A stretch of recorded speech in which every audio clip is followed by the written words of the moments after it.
Olá pessoal, e aí, tudo bem? Falei pra vocês que voltava para falar sobre a minha doença inflamatória, então vamos lá!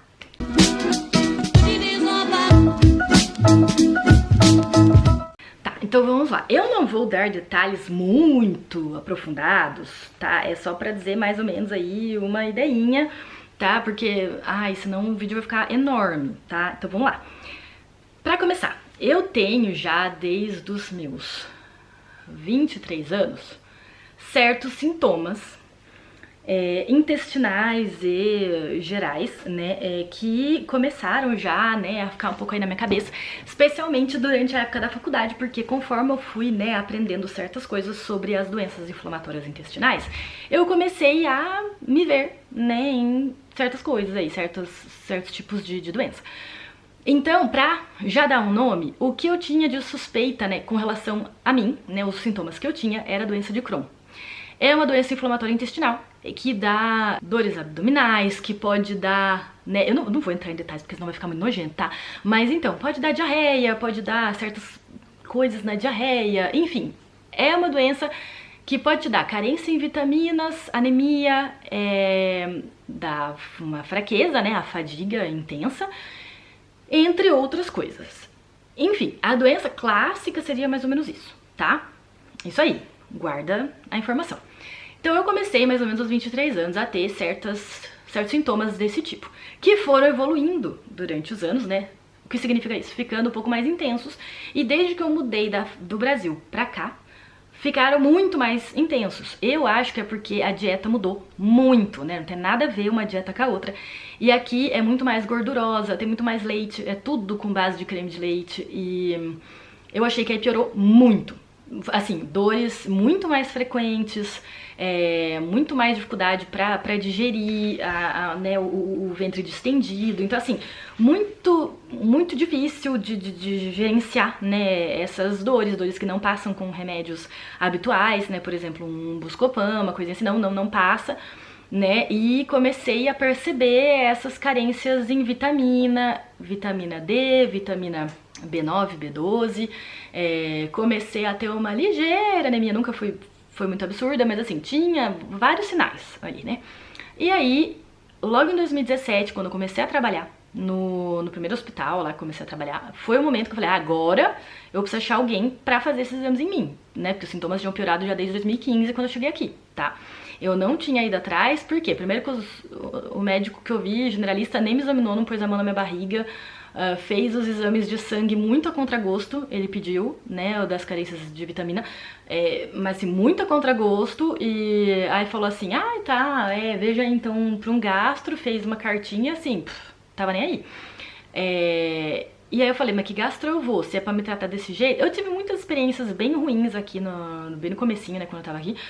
Depois também, mesmo sendo médica mesmo, eu fui tratada, mas super mal por uma médica gastro do hospital privado aqui, que eu fui fazer um exame. Ela me tratou, mas nossa, que nem um cachorro. Você falou mal que nem... assim, nem que nem cachorro, porque eu não trataria um cachorro assim. Mas enfim, ela, nossa, arregaçou comigo, eu arregacei com ela. Foi coisa bonita, assim, né? Porque agora eu não deixo mais o povo falar mal comigo, não. Mas assim, o povo ainda quer falar mal comigo, entendeu? Eles não entenderam ainda que não, sabe? Nesse dia, até a secretária, quando eu cheguei, era a primeira consulta do dia. A secretária, eu dei meus papéis assim pra ela, falando, eu tenho consulta, né, não era nem consulta, tenho exame tal pra fazer. Ela já me respondeu mal, tipo, pá, às 8 da manhã, acabou de abrir o negócio, não dá nem pra falar que ela tá estressada do dia, entendeu? Porque ela acabou de chegar. E ela me respondeu super mal. E aí eu tava com o meu cônjuge, que sempre que eu falava essas coisas, ele falava, você exagera, nananã, não é possível. Tudo eles acham que a gente tá mentindo, é insuportável, gente. E ele falava isso. Aí esse dia ele viu. E quando ele começou a ver, que ele começou a ver cada vez mais, né, já fazia um tempo que ele vinha vindo, que realmente tinha uma coisa, né, ele falava, mas realmente, Fernanda, você é, né, cagada, não é possível que todo mundo dá uma patada em você. Eu falei, veja. E ele começou a ver. E aí, falou, eu não sei o que acontece, mas é verdade. Você tem uma plaquinha, uma flecha em cima de você, galera tenta mesmo falar mal, né? Por eu ser mulher, por eu ser estrangeira, eu tenho essas teorias na minha cabeça, que é por tudo isso. E nesse dia, por exemplo, ela já me respondeu assim, aí ele pegou e deu deu uma respondida também. Aí ela já fez mas só porque tem um homem de 1,86 m, francês do meu lado, só por isso. A partir daí ela falou corretamente comigo.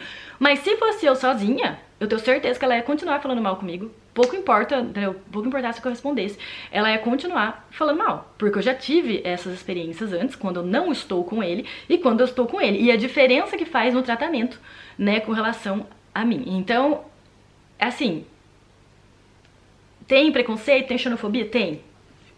Chame do que quiser, tem. Entendeu? Nunca vou mudar a minha opinião sobre isso, eu já passei por muitas situações dessas, e isso já falei pra vocês, porque eu sou uma mulher branca e que falo bem francês. Então eu não consigo nem imaginar o que pode ser da pessoa, né, de cor preta que não fala bem francês. Deve ser horroroso. Então eu entendo e eu tenho essa compaixão aí de pensar que, meu Deus do céu, tá? Então é difícil? É. Porque eu passo por tudo isso mesmo sendo branca e falando bem a língua. Então imagina, né, quem não é e quem não fala. Mas enfim, pequeno parênteses, porque eu sempre fico chocada, né, e isso me irrita de uma forma muito intensa, muito visceral, acho que dá até pra perceber aqui um pouco como eu já fico, né, revoltada, mas enfim, isso me revolta mesmo, me revolta muito. E quando eu penso em tudo que eu passei nesses anos, até o diagnóstico, né, de tudo que eu tive, me revolta muito, porque foi muita coisa ruim que eu passei, muita, sabe, coisa de, ele exagera, mas é porque ela é médica, então ela sabe o que falar, é porque ela é médica, então ela exagera nos sintomas dela, sabe, tudo. Se eu não fosse médica ia ser porque, né, mas é porque ela é não sei o quê, mas se eu sou é porque também eu sou e eu conheço sintomas e eu invento, então é muito chato, é muito insuportável, assim, me dá muita revolta pensar em tudo isso, então por isso que eu vou passar bem rápido, tá, pessoal? Porque tudo isso me revolta muito. Eu não gosto de falar sobre essa questão da doença, dos tratamentos, porque aí o pessoal quer saber, eu já tive, né, pessoas que falavam até pela minha família, mas e aí, tratam ela com o quê? Gente, não tratam, ponto. Por isso que eu não gosto de falar e me revolta. Porque me ignoraram todos esses anos, porque continuaram sem acreditar em mim, porque o primeiro médico, esse foi o mais legal, esse primeiro que fez a colonoscopia, que viu a inflamação, que falou pra mim, isso pra mim é uma doença de Crohn, vamos tratar. E tratou com a mesalazina, que é o tratamento, né, o primeiro tratamento, assim, mais habitual, né, o que a gente usa realmente em primeira intenção. Então não tem tratamento mágico, gente, aqui não tem nada de absurdo. É mesalazina, ponto, tá? É isso. Que é o tratamento. Então, só pra explicar pra quem não é da área, né, então esse é o tratamento que se dá, é um anti-inflamatório que age mais no intestino, ponto, esse é o tratamento, acabou. Tá, daí o que aconteceu? Por um ano e meio, assim, minha vida mudou, assim, foi maravilhoso. Lembrando que, obviamente, eu sou muito cabeça dura, eu tive medo de tomar? Tive, mesmo sendo médica e tudo. Enrolei. Aí foi piorando, né? Foi piorando. 2018 teve toda uma catástrofe na minha vida, que foi a questão do meu divórcio. Eu fui pra Itália pra fazer minha nacionalidade. Fui enganada por uma advogada que, assim, essa história talvez um dia eu venha falar aqui, mas ainda me revolta muito, tá? Quando eu falo, gente, que eu já tive... Mano, eu já passei por muita coisa nessa vida. Aqui, mano, foi desafiador. É que vocês não conhecem da missa metade. Nem um terço, nem um quarto. Mas enfim, mano, foi difícil.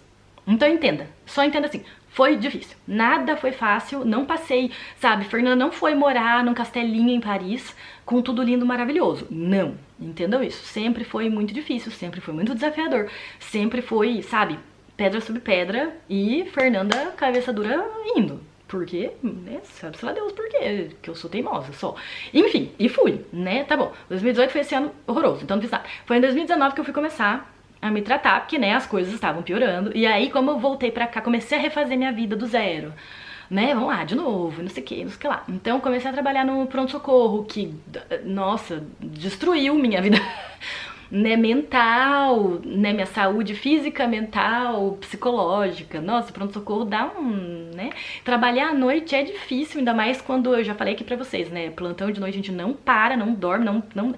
Então, assim, vira você do avesso, você não sabe mais que dia você tá. Então isso acaba muito com a saúde, né, de quem trabalha em pronto-socorro. E tem pesquisas, tá, que mostram que a expectativa de vida para quem é médico de pronto-socorro é 10 anos menor que a da população em geral. Pra mostrar pra vocês que realmente acaba com a nossa saúde, tá? Então, daí já tendo tudo isso, lógico, acabou com a minha saúde, eu falei, tem que começar esse tratamento, meu Deus do céu. Então foi ali que eu comecei, tá? Então não comecei desde 2017, comecei em 2019 com essa piora. Só que aí fui ver um outro gastro, porque nesse meio tempo o anterior já tava mais perto de se aposentar e tal e tal. E fui ver nesse outro hospital que eu comecei a trabalhar no pronto-socorro. E ele foi um grosso, nossa, né? E pra ele não era Crohn. Mesmo sem ter visto, sem ter feito colonoscopia, porque veja bem, se esses 2 anos sem tratamento nada aconteceu, não pode ser.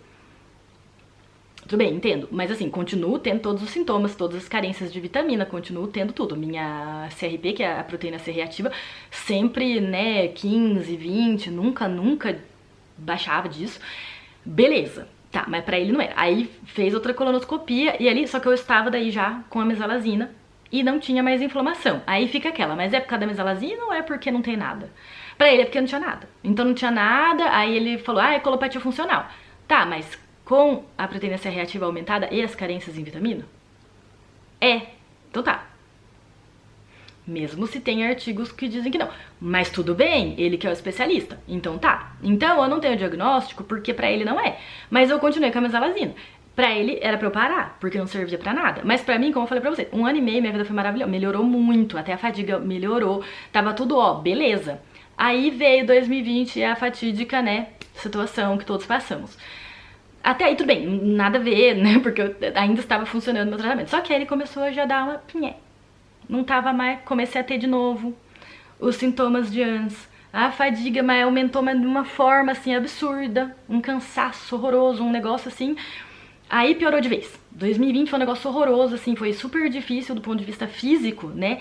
E foi quando eu comecei a ter muito mais dores, eu já tinha, mas aí se tornou muito mais intenso, as dores articulares, né? De várias articulações. A dor que eu tinha já eu tinha na região lombar, na região cervical, piorou muito. Teve a questão também que por causa da situação que todos passamos em 2020, né? Que a gente não pode ficar falando muito nome aqui na plataforma, que eles cortam nosso vídeo, por isso que eu não tô falando, hein? Aí, o que aconteceu? Eu fazia esporte, eu sempre fiz esporte, desde pequena, né? E isso sempre me ajudou muito. E aí, todo mundo parou, né? Tudo parou. Então eu parei a atividade física, aumentaram os plantões por toda a questão sanitária, né? Era o pronto-socorro, eu tava sempre ali. E ali deu um baque bom na minha saúde e nas dores, porque com a atividade física as dores melhoram, né? Elas diminuem. Então já foi um baque enorme. E foi aí que eu comecei a ter subluxação do meu ombro esquerdo. Ele sai do lugar enquanto eu durmo. É sempre quando eu durmo. E ele sai do lugar e eu acordo e eu faço assim, ele vem, volta pro lugar. E eu comecei a ter muito. E assim, uma pessoa normal iria no médico já pra ver o que tá acontecendo. Fernanda foi? Não, porque a Fernanda fala assim, gente, acontece, né? Quem não tem uma subluxação, né? Quem que não tem o ombro que sai do lugar dormindo? Todo mundo, né? Enfim, coisas de médico, né? Médico é o pior paciente, gente. Médico é o pior paciente. Então tá, daí fui levando, né? Vamos lá, vamos empurrando com a barriga. O que eu não faria pra ninguém, mas comigo faço. Tá, então eu fui empurrando com a barriga. Aí, muitas questões pessoais na família, porque aí eu tava já com meu cônjuge, nossa... ele tem 3 filhos, os 3 na adolescência, o do meio só dá trabalho. Gente, então assim, não tinha nada. A pessoa fala assim, mas daí doenças inflamatórias, você não pode ter estresse. Significa, vamos traduzir, o estresse pode piorar. Ponto. É só isso que significa. Ninguém no mundo, gente, e daí isso me irrita muito, porque eu não faço isso pros meus pacientes. Eu não viro e falo assim, mas você tem que fazer alguma coisa pra diminuir o estresse. Mano, tá, faz mágica e alguém vive sem estresse hoje no mundo? Não, gente, ridículo falar um negócio desse. Então não, vamos traduzir. O estresse pode piorar uma doença inflamatória. E aí o que podemos fazer? Tem vários tipos de terapia para mostrar como gerir melhor o estresse. Então, gestão do estresse, né? Vamos tentar fazer mais yoga, meditação pra, né, diminuir ali toda a turbulência, né? Então, assim, isso me dava mais estresse, entendeu? Ver médico e falar sobre essa doença que ninguém queria acreditar em mim, me dava mais estresse. Então era isso que me estressava. Eu falei, vou ignorar. Então acho que por isso também que eu ignorei por muito tempo e que fui levando com a barriga. Porque eu falava, gente, se eu ver mais um que fala pra mim não é nada da nossa cabeça, eu vou matar. Eu vou pegar pelo pescoço, entendeu? E vai piorar a minha questão inflamatória. Então fui levando com a barriga. E as dores piorando. E muita dor, e o ombro que só saía do lugar, e vamos lá. E eu continuava, porque eu sempre fiz fisioterapia por causa das dores. A minha dor, né, cervical muito intensa desde 2017. E em 2017 eu já tentei começar a fazer fisioterapia na região lá onde eu trabalhava, no primeiro hospital que eu trabalhava, né? Na região, tá? E não tinha. Eu fiquei em lista de espera por 8 meses. Quando ela me ligou, foi quando eu estava saindo do hospital, né? Que eu fui ver a médica mais ou menos em junho e julho. Entrei na lista de espera em agosto, foram me ligar em março, que é quando eu tava demitindo do hospital, entendeu? Março de 2018, então 2017, 2018. que foram ligar pra falar, legal, chegou a sua vez. Falei, então, né, tô me demitindo, vou pra outro hospital. E que depois, no fim, ainda fui pra Itália, tudo, né, coisa da vida, né, coisa da vida. Então tá, passou. Aí, quando eu voltei, finalmente, né, me instalei aqui no começo de 2019, comecei a trabalhar no pronto-socorro e me instalei mesmo na cidade aqui de Metz, aí que eu fui procurar uma fisioterapeuta. Tinha uma fisioterapeuta do lado da minha casa que tinha vaga, perfeito. Então ela é minha fisioterapeuta querida desde aquela época. E então eu já estava tendo fisioterapia desde aquela época pelas minhas dores da cervical. Em 2020 ela passou a trabalhar meu ombro. E assim, a gente não conseguia entender. Ela falava, mas como que você faz isso, meu Deus do céu? Não é possível. E por muitas outras questões, assim, como ela me manipula, né? Manipula minhas articulações, tudo, ela já começou a ver. Tinha momentos em que eu tava com muita dor que ela falava, Fernanda, aqui, o que eu estou manipulando aqui, sentindo aqui nas suas articulações, pra mim é inflamatório. Eu não vou mexer hoje. Porque pra mim isso aqui é inflamatório, eu não posso mexer. Então a gente vai esperar a inflamação passar. Então ela mesma, né, com a experiência dela, na manipulação dela, já via que era inflamatório. Não era tipo, é até dor, ela, sabe, não é tipo, uma artrose, não sei o quê. Não, eu estou vendo que aqui está inchado, inflamado, vermelho, dolorido, quente. Não vou mexer.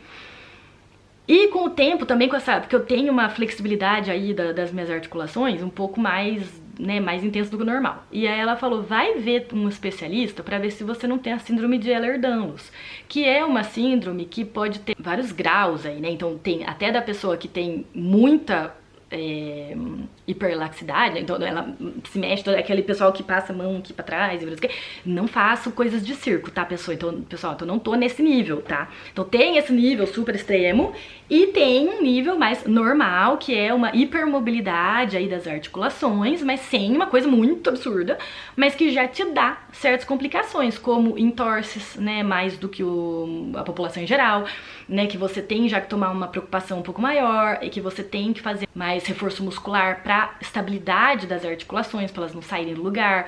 Então eu estou nessa, né, então assim, Fernanda já põe mais um pedacinho aí no negócio. Então eu já tinha a questão inflamatória intestinal, que eu não posso dar nome porque, né, o povo acha que eu tô mentindo, então não tenho doença de Crohn. Vamos fingir que eu não tenho. Que é aquela coisa, daí eu fui ver um outro. Eu fui tentando, né? Esse é mais recente, que eu falei, gente, eu preciso fazer alguma coisa, meu Deus, não tá dando certo. E eu precisava achar, né, pôr nome no negócio. Eu falei, então vamos tentar achar. E aí eu fui ver outro, e falei assim, olha, tem a inflamação que parece, não sei o que lá, mas ela parece. Ela não tá na erosão bonita, linda, entendeu? Como era pra ser. O intestino tá horroroso, caótico, inflamatório, mas não tem aquela erosão bonita que eu deveria ver. E no anatomopatológico, desde o primeiro, tava lá, que é compatível com doença de Crohn. Mas não tava falando doença de Crohn, tá falando é compatível com. Então aqui pra eles, inclusive pro meu cônjuge, que é médico também, pra ele, mas não é. Se falou que é compatível, não falou que é. Então se não falou que é, então não é. Ou ele fala que é doença de Crohn, ou ele não fala. Aqui falou que é compatível. Sim, porque ele falou compatível com doença de Crohn a confrontar com sintomas e outros sinais da doença. Que se você põe tudo junto, mas como ele não falou, então não é. E como eu não tive nenhuma complicação, realmente, eu nunca tive um abscesso, uma necessidade de cirurgia, de urgência, nada, graças a Deus. Mas assim, se eu tivesse também, tava acabada. Então, graças a Deus, eu nunca tive complicação. E oro todos os dias pra não ter. Porque se eu tiver uma complicação aqui nesse lugar, gente, eu pego o voo amanhã e vou pro Brasil, que eu prefiro ser operada e tratada no Brasil do que aqui. Juro pra vocês. Porque eu conheço o que tem aqui. Tá? Então, ouvindo de alguém que trabalha aqui, escutem, eu não me trataria aqui, não. Então tá, daí tava nessa, então assim, tem focinho de porco, orelha de porco, rabinho de porco, mas não é porco. Então fiquei nessa, tá, então não é porco, então não posso falar que é porco, entendeu? Então eu tenho uma doença inflamatória intestinal X aí, que até hoje não foi descoberta, vamos dizer. É uma, né, doença não descoberta.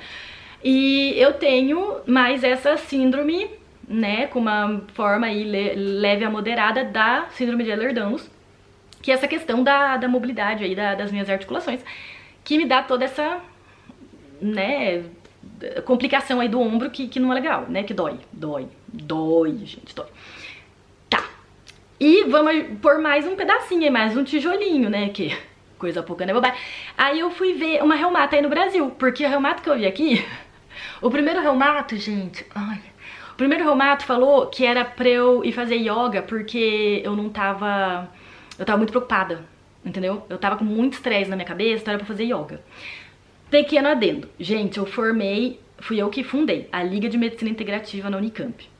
Então não é questão da yoga. Eu falo de tudo que é tipo de tratamento alternativo, complementar, integrativo, desde 2010, tá? 2010, 11, foi quando eu fundei a Liga. Então, assim, eu faço já yoga. Então a questão não é essa, é porque eu já faço yoga. Eu já faço meditação. Eu já faço tudo isso. Pro cara virar pra mim e falar assim, mas você trabalha no pronto-socorro, você tá muito estressada, por isso que você tem dor. Pra eu mostrar pra ele que eu tava inflamada, ele encostou, ele viu dos dois lados, tá? As inflamações aqui de metacarpofalangiana e tal, né? Não vou entrar em coisas muito específicas aí pra vocês. Mas enfim, ele viu, ele falou que eu estava com uma tendinite bilateral assimétrica. Porque aqui pegava, né, a terceira, aqui pegava a segunda. Mas então era tendinite bilateral, que a minha fisioterapeuta riu quando eu falei pra ela, porque até ela, gente, ela falou assim, isso aqui não é tendinite, gente do céu. E realmente, porque em 2, 3 semanas passou com os anti-inflamatórios, né, e, né, então a tendinite curou assim. Nunca mais tive dores desse tipo, né, de tendinite, porque não é tendinite, gente, é na articulação. Enfim, aí cansada disso, eu fui ver um segundo aqui. Ainda fui ver um segundo. Aí ele viu todos os exames. Ele falou assim, tudo que você tem realmente leva a crer, porque daí nesse meu tempo eu vi a Reumato do Brasil. Só que eu precisava ter uma coisa aqui, porque senão ninguém me trata aqui. Porque os tratamentos, tudo isso, são coisas muito específicas, que aí no Brasil a gente já precisa de receita específica, né, às vezes precisa até ir na farmácia de alto custo, são coisas muito específicas. Aqui também, então eu não posso simplesmente chegar na farmácia e falar, me dá aí tal remédio, entendeu? Porque são remédios muito específicos, que só um reumato pode fazer a receita, então nem eu como médica posso, porque tem que ser o especialista. Então eu não tenho como ter acesso ao tratamento, vocês entenderam?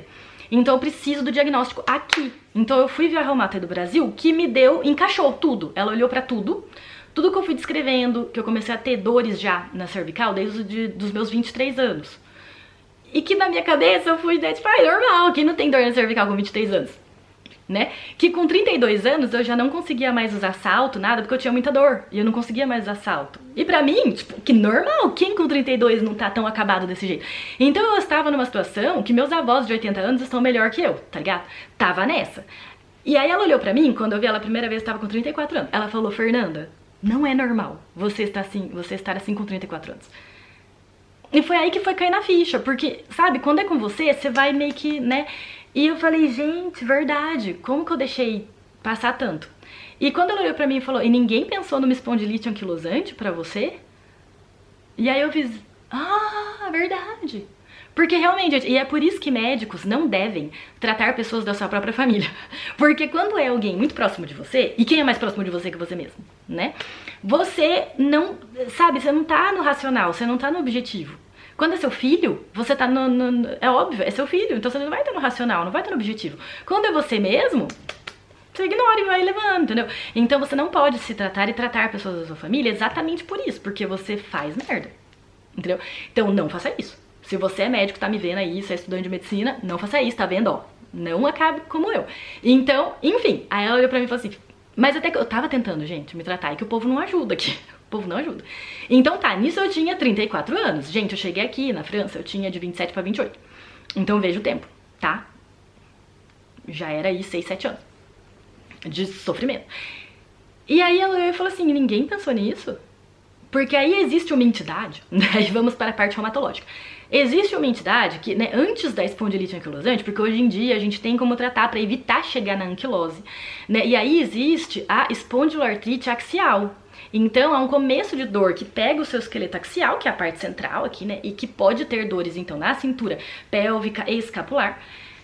E existe também a com dores periféricas, né? Com articulações periféricas. Mas então existe essa entidade e que é associada à enteropatia. Enteropatia, doença do intestino. Luz que se faz, né? Então tudo encaixava. E ninguém pensou nisso aqui. Daí eu fui ver esse segundo reumato aqui e falei, fui ver uma reumato no meu país, porque aqui tá difícil. E ela pensa nisso. Ah, tá, então vamos fazer todas as ressonâncias de tudo, porque na ressonância magnética a gente vê se tem algum sinal de inflamação.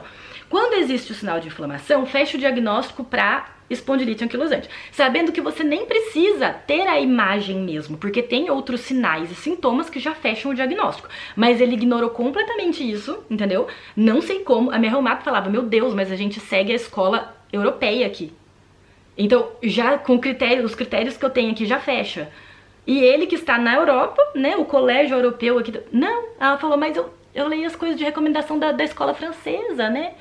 E ele não pensou, não. Então tá, e isso porque era um cara indicado por uma colega, porque estudou com ela e tal, não sei o quê. Então não era um ruinzinho aí da região, foi um dos melhores, tá? Aí ele falou assim pra mim, ai, olha, tudo que você fala, então de novo, tem focinho de porco, rabinho de porco, orelha de porco. Ainda não é porco. Aí eu falei assim, então ainda não é. Mas volta daqui 5 anos que aí vai ser. Porque realmente você tá toda, né, não falou fodida, mas assim, você tá realmente toda rígida, com limitação e tudo, tá difícil, tem dor, tem inflamação, mas ainda não fechou. Volta daqui 5 anos que vai tá ruim. Beleza, em 5 anos eu fico fazendo o quê então? Porque dá influência, sim, influência tem consequências na minha vida pessoal, porque, igual eu falei pra você, eu moro terceiro andar sem elevador, porque aqui é tudo bem antigo, sabe? Aquela coisa romântica, maravilhosa, Europa, antiga, não sei o quê. Meu prédio é de 1905, resistiu à Primeira e à Segunda Guerras Mundiais. Legal, só que não tem elevador, gente, tá? Vai mudar com geladeira nas costas, fogão nas costas, sofá. Beleza? Romântico, lindo, maravilhoso. Beleza, aí tá, não tem elevador. O que por um lado é bom, porque eu faço alguma atividade física, né? Mas, gente, quando você tá com uma crise inflamatória, a dor que você tem, subir e descer esses 3 andares, porque a minha dor maior nem subir, é descer, mano. É descer. Descer, quando você dá aquele impacto, sabe, de um degrau pra outro, meu Deus, meu Deus. Então, assim, dói. E tem uma questão aí da doença inflamatória, especialmente, né, do ponto de vista reumático e de articulações,